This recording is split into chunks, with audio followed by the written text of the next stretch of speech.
gone over a lot of the basics that are involved within the dashboard, as well as what you can do within the canvas. So now we can customize our video a little bit more. So here we're just looking at one of the scenes that we had created, and I've got some options here when I go to the scene, so I can export it, open canvas, add in backgrounds,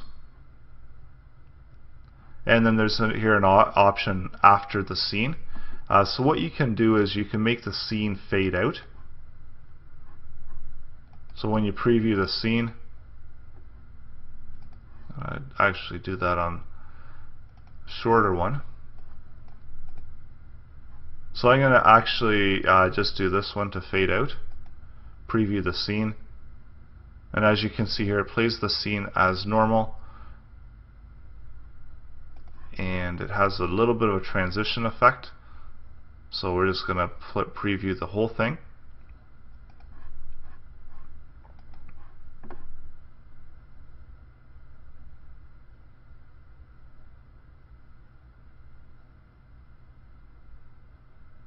And you can see that little transition effect where it faded out.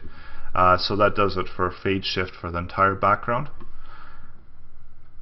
And then also here you have some options if you've got an SWF file where you can change flip it vertically, flip it horizontally, change the position, as well as play it out for a certain amount of frames.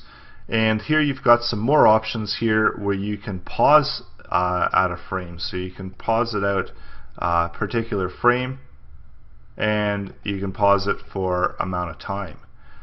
So this gives you some additional creative ability where you can pause it at frame 6, and I can pause it out for 36 frames.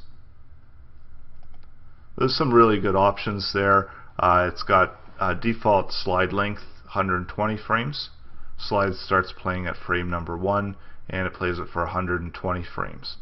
So this gives you some information about what the frames are and what's playing, and then you're able to calculate out that additional information. So slide here, we see that our background, the one that we've added, we can add the background here as well through the gallery, browse, or we could simply remove it.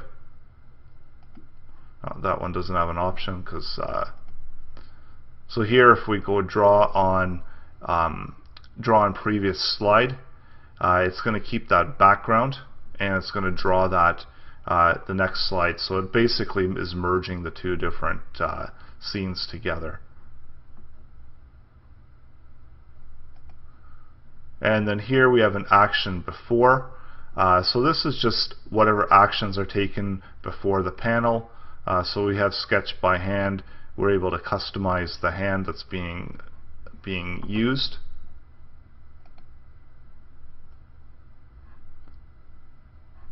And probably this is a better option here where we can customize the hand.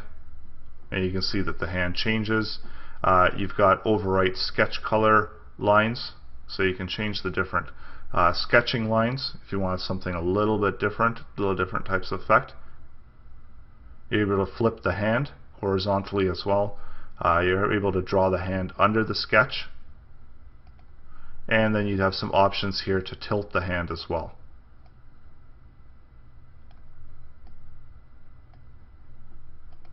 So this direction stuff is if you're fading in or flying out.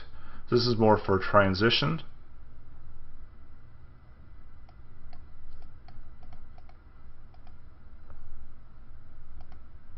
So fly in by hand. So we're just going to select the down direction, and you can see the hand actually will pull that in. It's going to remove that delay, change the action duration, so it's a little bit quicker. So now we can see that I'm going to preview the scene. See the hand pulls it in. So it's actually not drawing it out. There's no sketching because it's fly in by hand. So here we're just going to bring it back to sketch by hand as well, what the default is.